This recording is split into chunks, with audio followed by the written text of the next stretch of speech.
Assalamu alaikum guys, welcome back to my channel. Today I wanted to talk about something more personal.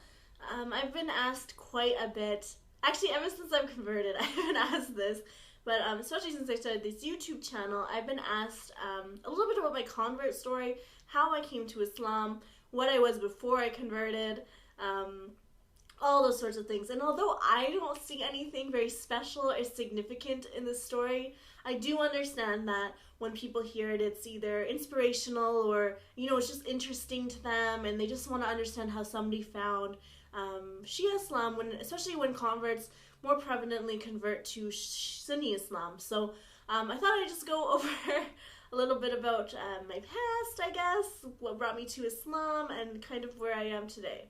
Inshallah you enjoy it. So I was actually born in Canada. My parents are originally from India, from New Delhi, India, so I am Indian. But I grew up and was raised in Canada.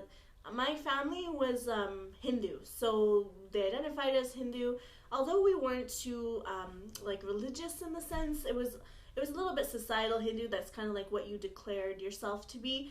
We did go to the temple often. We did do prayers at the house once in a while on special events like Diwali and stuff like that. But we weren't too involved in like the community, the mandir and stuff like that. So when I was in university, I was really interested in religion. So I always knew that there was a God. But it had never become a real focal point in my life until I probably turned 20 years old. I just knew I was interested. And Hinduism, I didn't know too much about it. I wanted to learn more. And so I was actually doing my science degree at university, but I was minoring in philosophy. And within that, I took a lot of philosophy of religion courses. At the time, I had a lot of friends from all different religions. Like some of my best friends were Sikh, and also Ismaili. I also had a few Sunni, Shia, and Hindu friends, Christians, so it was all mixed up. So it was really tolerant society, everyone was free to practice.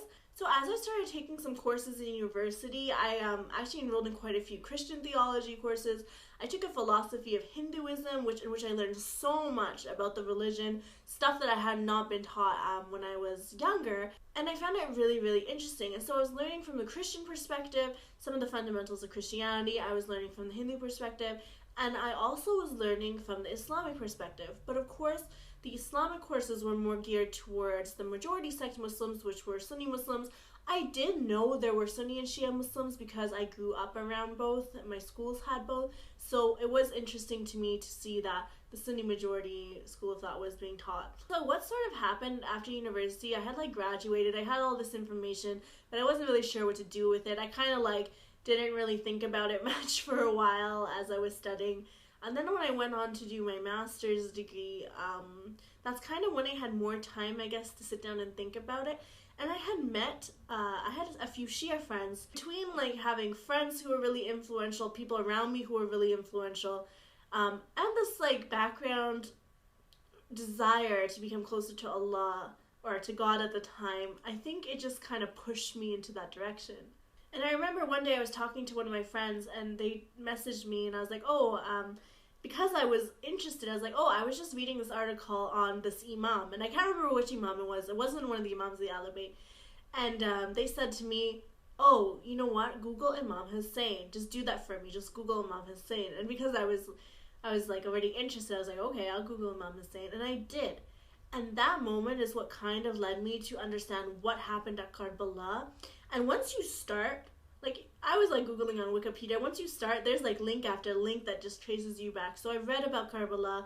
Then I started to kind of understand about what happened at the Prophet's death. I learned about his family, and I was really interested because this was history. It wasn't something just made up. It was history. So you could trace it back, and that's what really interested me. So I cannot really put into words how this happened.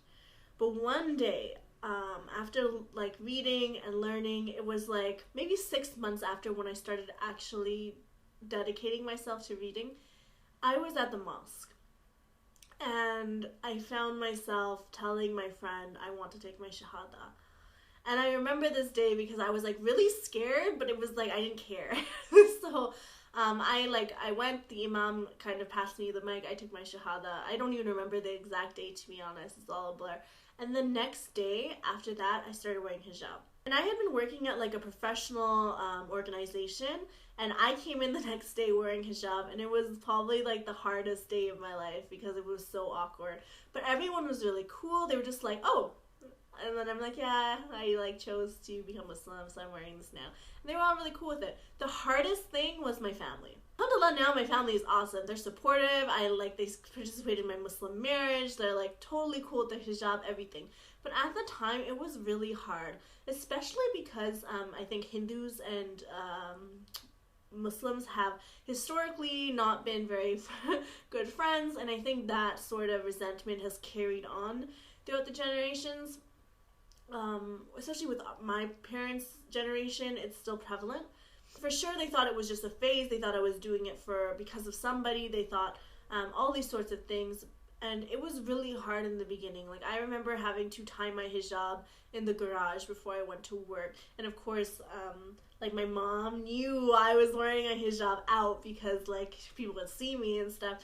And there was a point where me and my parents were in a really bad position simply because they did not want me to be Muslim. They didn't understand. Of all the things I could have become, Muslim was one of the worst.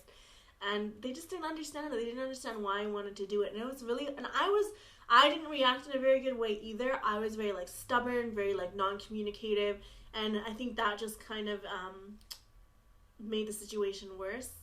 So I mean, I think one of the biggest problems was the hijab, because I mean, once you wear hijab, it's very visible, and in society it's very hard to explain to people why your daughter is wearing a headscarf. I understand, and I think at the time I didn't really understand their perspective as much. I was kind of very like stubborn, like I said, but alhamdulillah, now my parents are great. It's been probably about 4 to 5 years since I've been Muslim-ish, and like I married a Shia man, and like they got along with my husband's family. We had a completely Muslim wedding, and I mean, they're just so understanding. My mom buys halal meat now, and stuff like that. And I know I get a lot of messages from converts who are like 16 years old, who are much younger than I was, and maybe who aren't working and supporting themselves financially, and they're like, well, I don't know what to do. My parents are like very against it. They're gonna kick me out if they find out I'm Muslim. And it's hard. I understand. It's very hard. People don't understand how much converts have to go to, like praying in the closet so their parents don't find them, tying their hijab outside of the house. The whole concept of not eating like pork if you're from a family who eats like pork or drinks alcohol, like family gatherings, like it's very hard. And my advice to you is just stay strong. If you have to, like once again, Islam, doesn't want to put you in danger. So respect your parents. Always respect your parents. But if they disobey Allah, you're allowed to disobey them. So you don't have to force yourself to be in situations where people are drinking and stuff like that. I know it's really hard in some families, but just remember Allah subhanahu wa ta'ala is with you. He's keeping you strong. So inshallah, it'll be easier for you. So yeah, that's about it. And then like 5 years later, here I am like a Shia Muslim still, which I think helped my parents a lot because they realized that I'm actually doing it for me. It's not like a phase. And there's so much to learn in our religion, so I'm striving every day. I wanted to start these YouTube videos because I felt like as a convert, there's a lot of things we don't get exposed to and that we struggle with that people don't talk about. And I know we have these really great TV shows like Alibait TV and stuff like that, which is a step in the right direction. But I thought if there's something I could do to have a resource for converts, then that would be great. So, yeah, that's kind of my convert story. I know it's not very exciting, like nothing revolutionary happened or anything like that, but I did go directly from Hindu to Shia. I didn't even consider Sunni Islam, to be honest, once I found out what actually had happened and what the differences were. The thing I love about Islam is how it's so holistic and how the akhlaq is like the primary thing. And I feel like born Shia Muslims don't realize what they have. Like they have the answer to live a fulfilling and happy life. They have the answers from birth. They have all the tools they need. I'm not saying in all cases, but they have all the tools they need they can wear hijab if they want in their house most of the time. They learn how to pray. They're exposed to a mosque environment. They learn the du'as because they hear them from when they're young. Like, it's so hard for me to, it was so hard to learn how to pray. It's still so hard for me to, even small du'as, like after the Jummah prayer, I don't know those off by heart. And like, it's very hard for me to sit and learn in a language that isn't mine. So the struggle is a little bit more. There's so much to know. Even the fiqh, when you convert to Shia Islam, like, just knowing that, okay, you can't eat, this is najis. Like, I had a puppy. I had to get rid of my puppy when I converted because it was najis. And so there's a lot of things, fiqh-wise, even like doing ghusl, how to do wudu, that we have to teach ourselves. Even tying hijab, how to teach ourselves. So it's definitely hard. And now when I think back of it, it's kind of a blur. So it's really hard for me to talk about. But I thought, inshallah, I would give you a little bit of insight into what made me choose to be Shia. And alhamdulillah, I haven't regretted it any day since then. Like, it is hard some days, but it's hard for everybody. And I think it's very important that as a convert, as for you, born Muslims, to go out there and spread the message, to interact with non-Muslims, to show them through your akhlaq kind of who you are as Muslims, because that's what's going to draw them in. That's what drew me in.